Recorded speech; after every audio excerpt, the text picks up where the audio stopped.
Hello दोस्तों, स्वागत है आप सभी का एक और वीडियो में। इस वीडियो में हम देखने वाले हैं वर्ष 2025 का मैथमेटिक्स का पेपर। किस टाइप का पेपर आपका मैथ का वर्ष 2025 में आया है। तो आप पिछले देख चुके हैं, पिछले वीडियो में मैंने 2025 के पेपर डाला है, जिसमें मैथ का भी पेपर है और इंग्लिश का भी है। आज की जो हमारी वीडियो होने वाली है वो वर्ष 2025 में आए हुए पेपरों की वीडियो होने वाली है। इसमें मैं आपको विथ सॉल्व देने वाला हूं। बस सॉल्व में केवल मोस्टली क्वेश्चन जो आपके एक नंबर के ऑब्जेक्टिव क्वेश्चन है उनको कवर करूंगा, और बाकी में केवल मैं आपको समझाऊंगा कि इनको आप कैसे हल कर सकते हैं। ठीक है, तो बढ़ते हैं हम अपनी वीडियो में और देखते हैं हम। सबसे पहला ये रहा आपका पहला पेज, विकल्प के हैं। तो बहुत ठीक तरीका से हम इसको जूम कर लेते हैं ताकि आपको अच्छे से दिखाई दे। ये रहा पहला। इसमें आपको क्या करना है, इसमें आपको करना है पहले क्वेश्चन में कि आपको एलसीएम बताना, एचसीएफ बताना है। तो आप क्या करेंगे, 6 के गुणनखंड करेंगे, 6 के इस टाइप से आप गुणनखंड करेंगे, और 20 के, ये आपको गुणनखंड करना आता होगा। इसमें आप 2 का भाग देंगे तो 3 आएगा, फिर आप 3 का दे दोगे तो 1 आएगा। 20 है जैसे आपका, तो 2 का देंगे तो 10 आएगा, फिर 2 का देंगे तो 5 आएगा, फिर 5 का देंगे तो 1। तो इसमें क्या करना होता है, हमें 6 के गुणनखंड लिखेंगे कि 2 गुणे 3 होता है। 6 के क्या होते हैं आपके, 2 गुणे 3। दोनों में क्या मैच कर रहा है, 2। तो इसका जो आंसर होने वाला है वो 2 होने वाला है। इसका एचसीएफ क्या आएगा, 2। a1 बटा a2 बराबर b1 बटा b2 बराबर c1 बटा c2 हो तो अनंततः अनेक हल होते हैं या अपरिमित रूप से अनेक हल। ये आपको याद करना पड़ेगा। ठीक है, बढ़ते हैं आगे। ये रहा आपका तीसरा सवाल, चौथा सवाल और पांचवा। 6 सवाल आने वाले हैं। तो इसमें लिखा हुआ है द्विघात समीकरण ax square plus b x plus c बराबर 0 के मूल वास्तविक और बराबर होंगे यदि। तो वास्तविक और बराबर के लिए आपका d बराबर 0 होता है। d का फॉर्मूला ये हर साल आ रहा है, 24 के पेपर में भी आया था इसी टाइप का question. B square minus 4ac ये आपका होता है। और अगर d का मान 0 के बराबर है तो मूल कैसे होते हैं, बराबर होते हैं। तो हमें लग रहा है बी स्क्वायर माइनस 4ac बराबर जो 0 है यही आंसर। ये तो आपका गलती लिखा हुआ है। ठीक है, आगे बढ़ते हैं। 2 4 6 डॉट डॉट का 10वां पद बताना है। तो 10वें पद का जो फॉर्मूला होगा वो होगा a प्लस 9d। अब a का मान क्या है, तो a का मान ये वाला 2 है, पहला पद। a का मान क्या है, 2। और d का मान क्या होता है, तो दूसरा पद माइनस पहला पद। यानी आपको 4 में से 2 घटाना है, तो क्या आएगा आंसर, 2। यानी आपको a की जगह भी 2 रखना है और d की जगह भी 2 रखना है। तो ये आपका आंसर बन जाएगा a की जगह 2 प्लस 9 गुणे 2। तो 9 गुणे 2 हो गया, तो कितना आ जाएगा ये आंसर में, 2 प्लस 9 दूनी 18। 18 में 2 जोड़ दोगे तो 20 हो जाएगा। इसका आंसर आ जाएगा 20। ठीक, अब हम बढ़ते हैं 5वें क्वेश्चन में। बिंदु 2 3 और 4 1 के बीच की दूरी। तो इसको मिटा लेते हैं, यहीं पे सॉल्व कर लेते हैं।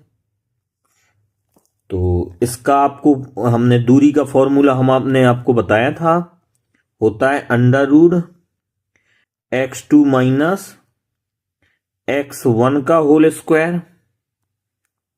क्या होता है, x2 माइनस x1 का whole square plus y2 minus y1 का होल स्क्वायर।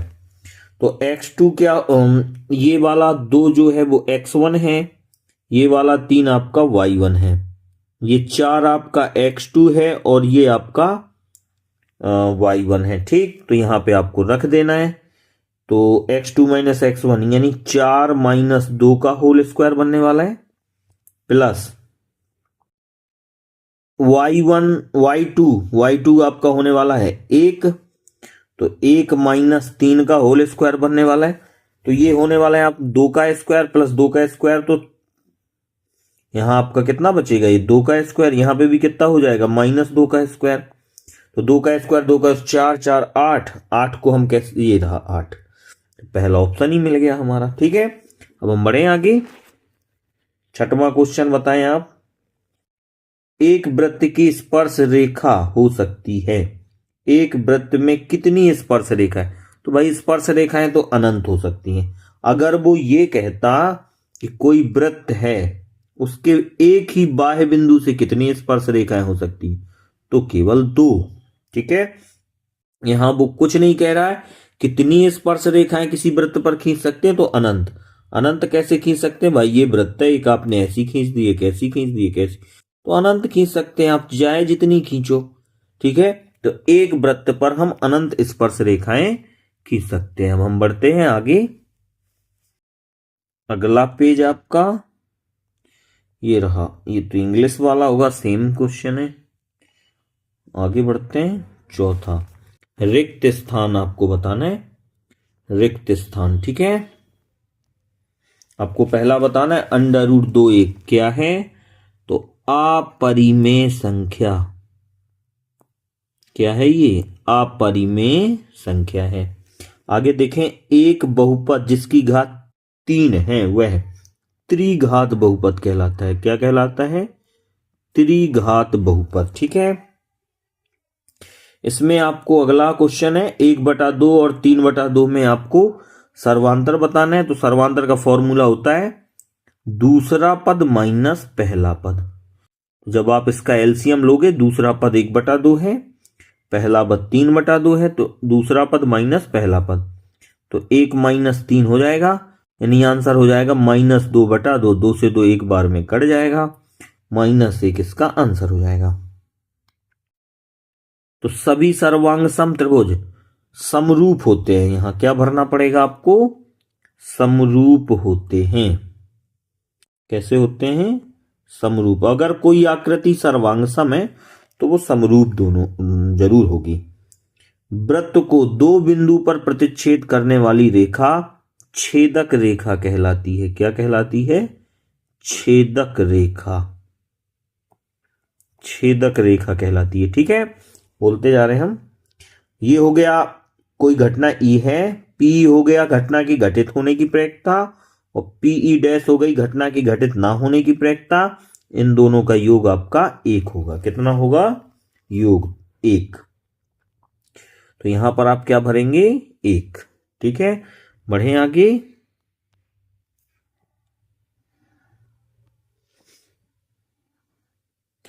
अगला आपको सत्ता सत्य बताने हैं। सत्ता सत्ता आप बताएंगे।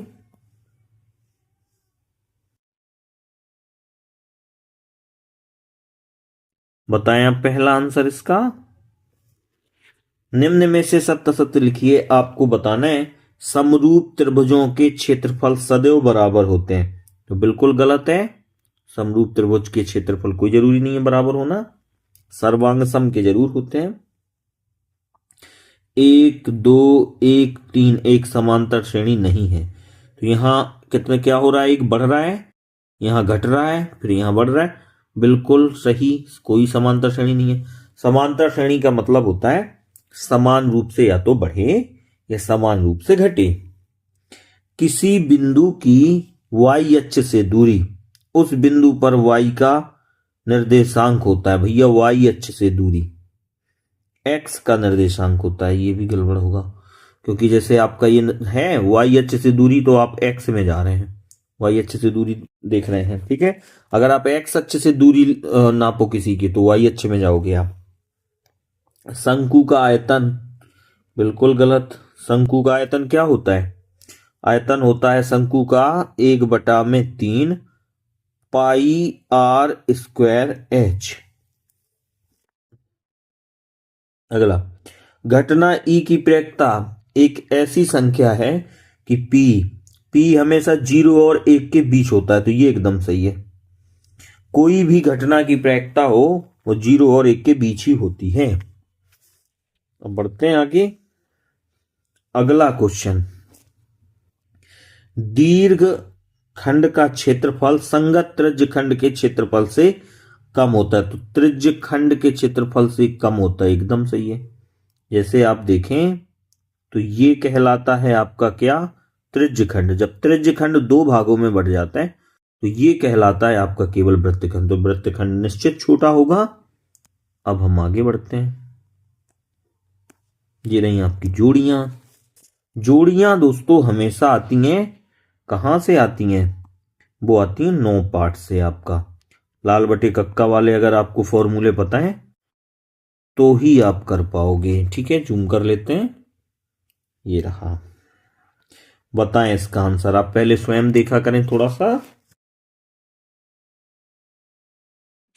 सही जोड़ियां मिलाइए। आपको पहला देना है 9 सेक स्क्वायर माइनस 9 10 स्क्वायर का मान 9 होगा। तो इसका पहले का आंसर आपका यहां मिलने वाला है सबसे लास्ट में। ठीक है, 6 है क्वेश्चन।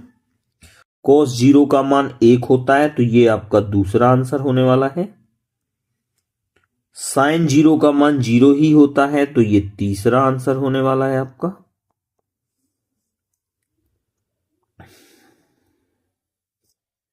कोण थीटा वाले त्रिज्य खंड का क्षेत्रफल।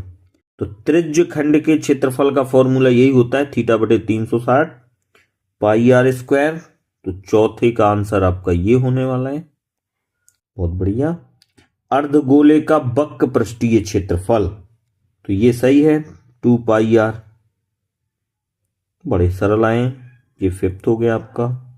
और ये आपका बचा हुआ 6, क्योंकि ये अर्धगोले का संपूर्ण पृष्ठीय क्षेत्रफल है।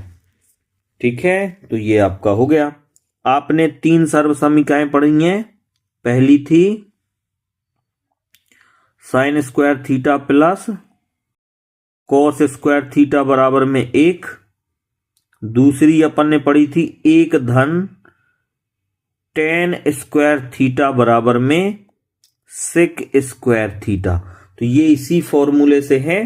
अगर टेन को हम उस तरफ ले जाएंगे तो ये आपका बन जाएगा 1 बराबर में sec square theta minus tan square theta. ठीक, ऐसा। अब हम अगर 9 का गुणा करें तो 9 का गुणा यहां यहां और यहां हो जाएगा, तो ये पक्ष आपका मैच कर जाएगा। ठीक है, बढ़े आगे। अब एक शब्द में उत्तर आपको देने हैं, और जूम कर लेते हैं अपन लोग। ये रहा, प्रत्येक का एक शब्द में उत्तर दीजिए।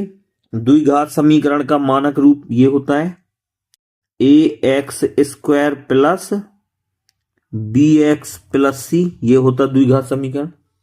दो त्रिभुजों के समरूप होने की कोई एक शर्त। तो दो त्रिभुजों के समरूप होने की कोई एक शर्त है कोण नियम, एंगल नियम। ठीक है ना, अगर दो या एंगल नियम। ठीक है, कोण नियम। अगर संगत कोण बराबर है तो समरूप होते हैं, संगत भुजाएं अनुपातिक है तो समरूप होता है। अब कोई एक शर्त पूछिए तो आप जो चाहे बता दो। मूल बिंदु 0 0 से बिंदु इसके बीच की दूरी, तो ये आपका बनेगा x1 का होल स्क्वायर प्लस y1 का होल स्क्वायर। ये इसका आंसर हो जाएगा। अब फॉर्मूला आप वही लगाएंगे, चूंकि 0 ही घटाना है ना, तो x1 में से आप 0 घटाओगे प्लस y1 में से 0। किसी खंभे की छाया तथा ऊंचाई समान हो तो सूर्य का उन्नयन कोण होगा 45 अंश का। कितने का होगा? 45 अंश का। ठीक है, क्योंकि लंब और आधार यदि दोनों चीजें एक समान हो जाती हैं तो वहां 45 का कोण बनता है। यहां पे कितना, अगर ये और ये चीज सेम हो गई तो। ठीक, आगे बढ़ते हैं। कोण थीटा एवं त्रिज्या r वाले त्रिज्यखंड के संगत चाप की लंबाई। चाप की लंबाई का फॉर्मूला होता है थीटा बटे में 360 2 पाई r वर्ग 20 से 40 का वर्ग चिन्ह मध्य बिंदु।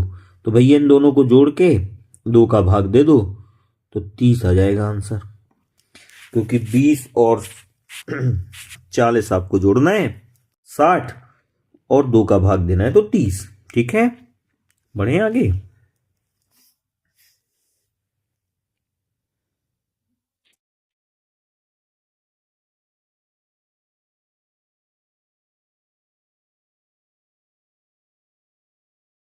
छठवां क्वेश्चन है अभी नीचे अपना, उसको और देख लेते हैं। 7वां है ये रहा 6वां, और देख लेते हैं अभी। देखो ये 6वें नंबर पे कितना आसान क्वेश्चन है। 6वां क्वेश्चन है जिसमें आपको एलसीएम और एचसीएफ बताना है। 96 404 का एचसीएफ, ठीक है, तो सबको आता होगा। आपको 96 के गुणनखंड कर लेने हैं, 404 के गुणनखंड कर लेते हैं, और जो दोनों में मैच कर जाए वो आपका एचसीएफ हो जाएगा। या आप 148 का क्या कर लें, गुणनखंड, अभाज्य गुणनखंड। ठीक है, आपको आता होगा, पढ़े आगे। नहीं आता है तो एलसीएम एचसीएफ की वीडियो डाली मैंने, और उसमें यही क्वेश्चन है। आप चैनल में जाएं और वीडियो आप देख सकते हैं। ठीक है, बहुत अच्छे से हल करके मैंने बताया है, और वो भी बोर्ड में, क्योंकि इसमें कम लिखना अच्छा लगता है इसलिए। 7वां क्वेश्चन देखें क्या आया है, बड़ा कर लेते हैं थोड़ा सा इसको। ये आधारभूत अनुपातिकता प्रमेय का कथन लिखना है, या अथवा में आए कि इसको बताना है कि ये भाज्य है कि अभाज्य है। इसको मैं बता दूं, ये आपका 13 का गुणज हो जाता है, ये संख्या आपकी 5 की गुणज हो जाती है, तो ये भाज्य है। आधारभूत अनुपातिकता प्रमेय का कथन आपने पढ़ा था कि त्रिभुज की दो भुजाओं को समान अनुपात में बांटने वाली रेखा तीसरी भुजा की क्या होती है, समांतर होती है। ठीक,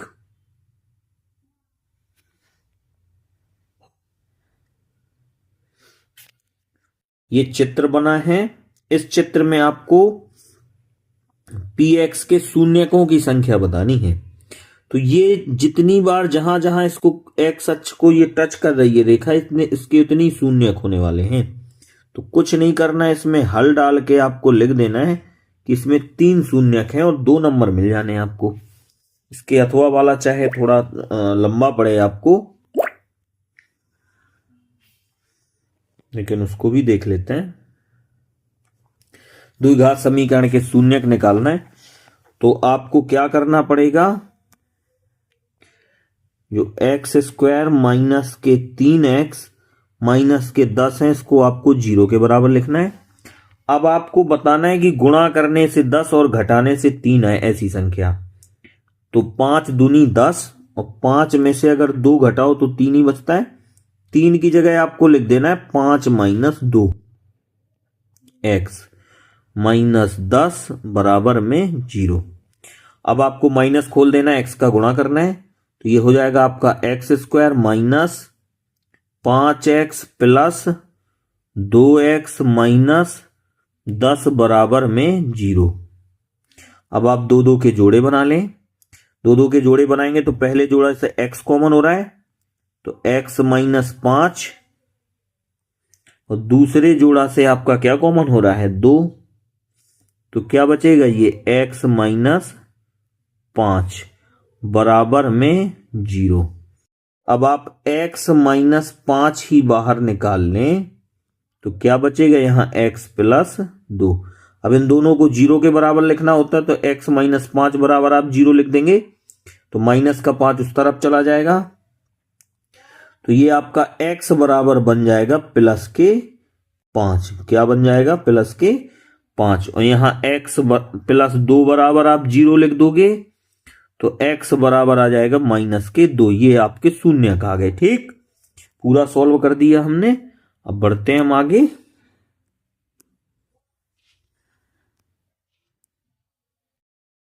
देखो फिर से आगे सेम सवाल नहीं है, इसमें तो आप डायरेक्ट कॉमन कर लो, जैसे 4u² प्लस 8u बराबर में क्या लिखना है 0, तो 4u आपको कॉमन ले लेना, तो u प्लस 2 बचेगा बराबर में 0। तो 4u बराबर में 0 लिखना है तो u बराबर में 0 ही आएगा, और u प्लस 2 बराबर में 0 लेना है तो आपका u बराबर में -2 आ जाएगा। ये क्वेश्चन हम आपको वीडियो डाल चुके हैं 2 पार्ट की, तो आपको वहां से देख लेना है।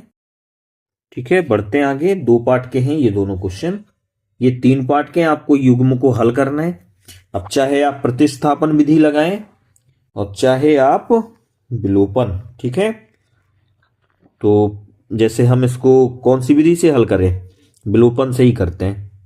तो आपको यहां पे समीकरण 1 हल डाल के समीकरण 1 समीकरण 2 डाल लेना है और लिखना होता है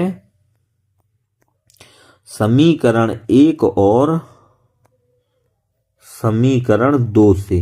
विधि का नाम नहीं आता मोस्टली। ठीक है, तो आपको ये दोनों समीकरण लिख देने, x प्लस 2y बराबर में 8। आप हल डालेंगे, दोनों समीकरण लिखेंगे, समीकरण 1 समीकरण 2, और फिर लिख देंगे 2। अगर x के ये गुणांक सेम ना होते तो हम पलट के गुणा करते हैं, और x माइनस वाई बराबर में भी 8। तो ऐसे यहां लिख देना है आपको घटाने पर। क्या लिखना रहता है घटाने पर, माइनस प्लस माइनस, ये कट ही जाएगा। यहां कितना हो जाएगा, ये 3y। इस तरफ क्या बनने वाला है, ये 0, तो y का मान क्या आ जाएगा 0।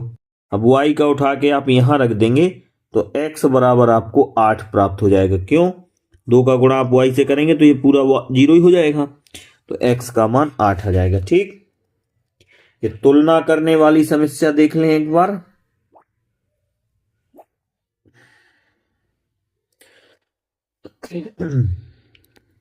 x के आगे आपका a1 बराबर में 2, b1 बराबर में -3 और c1 बराबर में 8। ऐसे ही जो दूसरा समीकरण होता है वहां पे a2 का मान आपका 2, b2 का आपका हो जाएगा -6 और c2 का हो जाएगा आपका कितना 9। और बस इसको रख देना, इनमें मान तुलना कर देना है। तुलना में ये सब बराबर आएंगे तो ये संगत हल नहीं है। ठीक है, वो केवल आपसे ये पूछ रहा है कि संगत हल है या नहीं है, तो भाई साहब नहीं है संगत हल। ठीक है, क्योंकि ये सब बराबर ही आने वाले हैं, 2/3। ठीक है, 2/2 -3 ऐसा सब। ठीक है, 2/4, क्योंकि ये 2 तो 1/2 आएगा, 1/2 1/2 आ जाना है लगभग। यहाँ 8/9 आएगा। देखिए कोई हल नहीं हो जाना है, असंगति है वो। ठीक है, अकेले अगर a1/a2 का मान बराबर ना हो b1/b2 के, तब वो संगत माना जाता है, नहीं तो असंगत ही माना जाता है।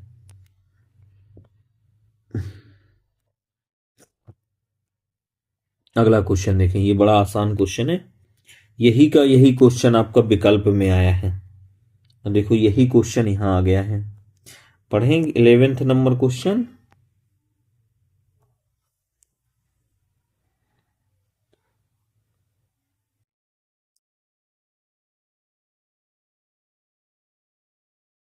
इलेवेंथ नंबर क्वेश्चन ये रहा आपका।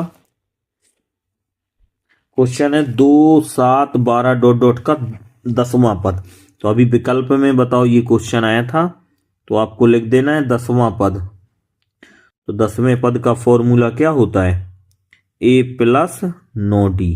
ठीक है, अब ज्यादा बड़े क्वेश्चन यहां हल करना मुमकिन नहीं होगा। ठीक है, थोड़ा आपको देखना पड़ेगा। यहां a का मान आपका क्या होने वाला है 2, और d का मान क्या होने वाला है, तो 7 में से 2 घटा लो, दूसरा पद माइनस पहला पद, तो कितना आ जाएगा आपका 5। कितना आ जाएगा 5, रख देना है। a की जगह 2, 9 गुणे d की जगह आपको क्या लिखना है 5। ठीक है, तो कितना हो जाएगा ये 2 + 9 पन्ने 45, 45 और 1 कितना हो जाएगा आपका 47।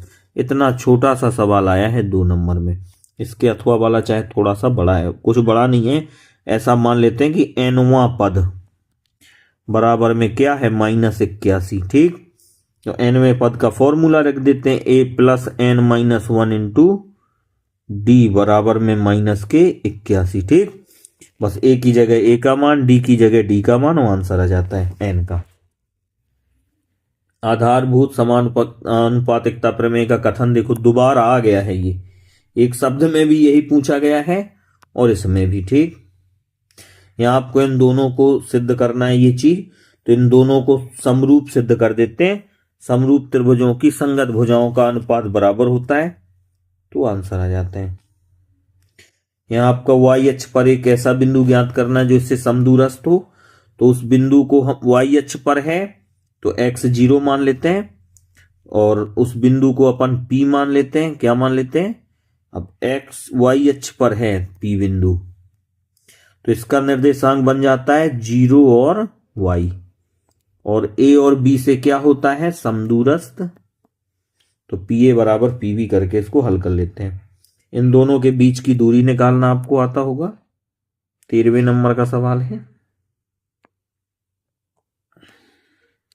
14वें सवाल में देखें, आपको साइन ए और कोस ए का मान निकालना है। इसको थोड़ा सॉल्व करके अपन लोग देख लेते हैं। इसमें आपको आना चाहिए लाल बटे कक्का। क्या आना चाहिए आपको? लाल बटे कक्का। तो ये किसका होता है? साइन का। ये किसका होता है? तो कॉस का। किसका होता है? ए बटा के कॉस का। ये किसका होता है? तो टेन का। यानी साइन का फॉर्मूला होता है लंब बटे कर्ण, कॉस का होता है आधार बटे कर्ण, और टेन का होता है लंब बटे आधार। तो कॉस का तो ये आपका बन जाता है क्या? आधार, और ये बन जाता है आपका कर्ण। इसमें लंब निकाल लेना है और रख देना है। ठीक है, इस वाले सवाल में तो केवल आपको क्या पता होना चाहिए? tan 30 अंश का मान, और tan 30 अंश का मान होता है 1 में √3। ठीक है, ये वाले क्वेश्चन में आपको चाप की लंबाई बताना है। चाप की लंबाई का फॉर्मूला होता है थीटा बटे में 360 2πr। क्या होता है? अब आपको थीटा की जगह 45 लिख देना है, आर की जगह 14 रख देना है। ठीक, सेम क्वेश्चन चाप। यहां पे आपको संगत चाप द्वारा बनाए गए त्रिज्य खंड का चाहिए है, तो त्रिज्य खंड का ये नहीं होता है बिल्कुल। त्रिज्य खंड का होता है πr²। क्या होता है? πr²। चाप की लंबाई का सूत्र होता है ये थीटा बटे में 360 2πr। तो ये वाला क्वेश्चन लगाना है तो ये फॉर्मूला, ये वाला लगाना है तो ये फॉर्मूला। थीटा यहाँ पे 45 है, यहाँ पे 60 है, यहाँ पे त्रिज्या 7 है। ये ज्यादा सिंपल रहेगा आपको लगाने में, ये वाला ज्यादा सिंपल रहेगा। बढ़े आगे।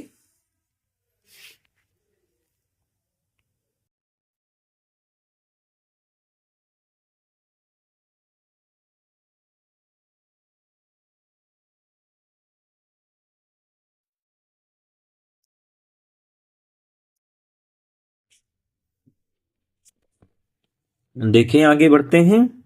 दो टेनिस ए और बी, दो खिलाड़ी ए और बी टेनिस का एक मैच खेलते हैं।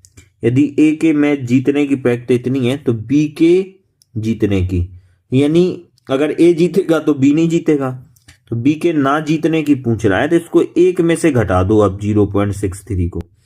थोड़ा सा फॉर्मूला बनाना पड़ेगा कि घटना के घटित होने की प्लस घटना के घटित ना होने की। तो ए के जीतने की प्लस ए के ना जीतने की। ए के ना जीतने की मतलब बी के जीतने की। ठीक है, ऐसा। एक पासा फेंकने पर अभाज्य संख्या आने की प्रयत्ता। तो एक पासा जब आप फेंकते हैं तो पासे में या तो 1 आता है, या 2 आता है, या 3 आता है, 4 आता है, या 5 आता है, या 6 आता है। इनमें से अभाज्य अगर आप देखें तो अनुकूल परिणाम में आपके अभाज्य में आता है 2, 3 और 5। ठीक है, तो प्रायिकता आपका पी हो जाता है NA, मतलब अनुकूल परिणामों की संख्या। तो अभाज्य संख्याएं 3 है तो 3, अनुकूल परिणाम बटे कुल परिणाम, तो कुल होते हैं 6। यानी इसका आंसर आएगा आपका 1/3। ये इसका आंसर हो जाएगा।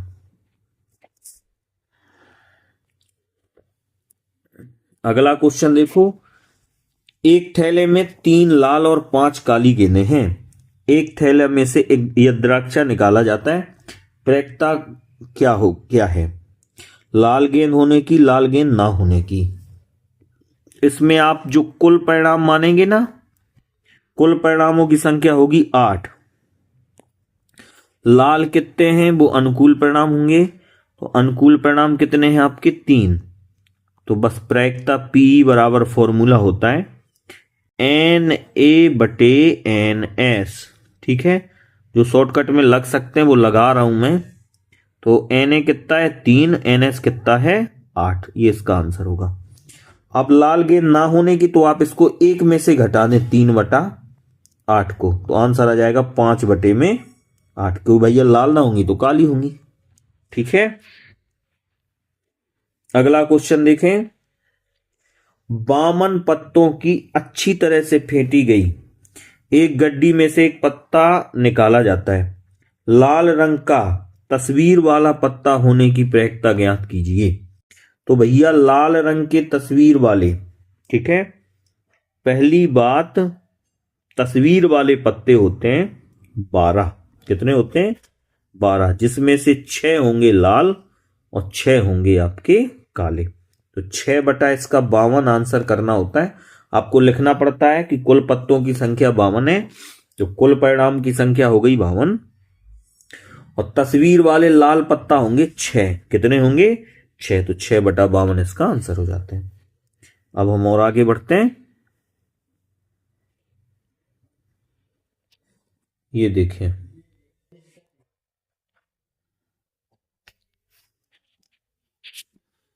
गुणनखंड द्वारा समीकरण इसके मूल ज्ञात करना है। आता होगा आपको, ये भाषा वाला आता होगा। ठीक है, सिद्ध करो कि बाह्य बिंदु से खींची गई स्पर्श रेखाओं की लंबाई समान होती है। तो इसमें आपको क्या करना है?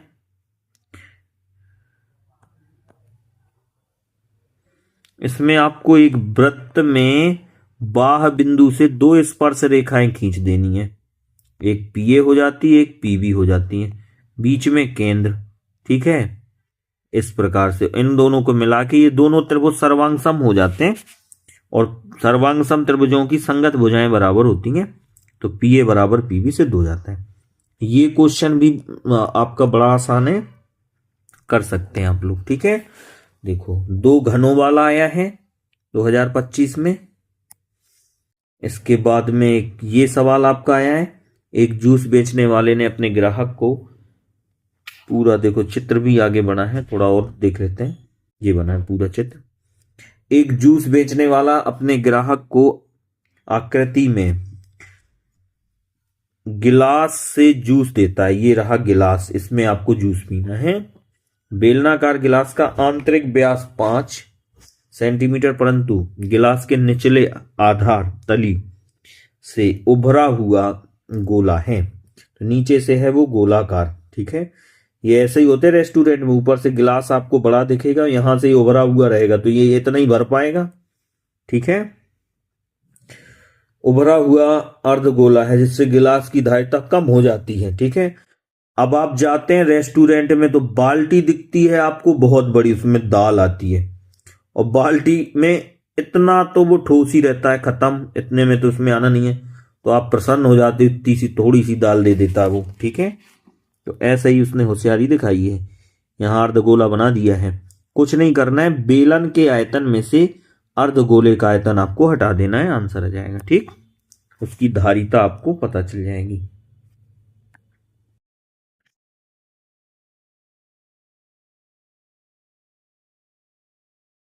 अब देखो ये आपका 3 पार्ट का क्वेश्चन है। इसमें आपको इन्हें विलोपन विधि से हल करना है, और ऊपर भाषा वाला क्वेश्चन दिया गया है। अंश हर वाला, आपको अंश यहाँ पे x मान लेते हैं, हर y मान लेते हैं। अंश में 2 जोड़ा जाए तो 9/11 हो जाती है। अंश में 2 जोड़ा जाए, और यदि अंश और हर में 3 जोड़ा जाए तो 5/6 हो जाती है। आपको आता होगा, विलोपन विधि बहुत आसान आया है। ये देखो, ये क्वेश्चन है आपका 9 पार्ट का है। ये पेडिस्टल वाला आपने पढ़ रखा है, बड़ा क्वेश्चन है, 4 नंबर में आया है। ठीक है, इसके आगे ये 2 क्वेश्चन आपके और हैं। एक ही क्वेश्चन है 23 नंबर क्वेश्चन, जिसमें आपको एक में वो बहुलक पूछ रहा है, ठीक है, और दूसरे में आपको क्या आया है उसके अथवा में कि आपको इसका माध्य निकालना है, कल्पित माध्य ज्ञात करना है, ठीक है। तो ये सब हम क्लास में करवा चुके हैं।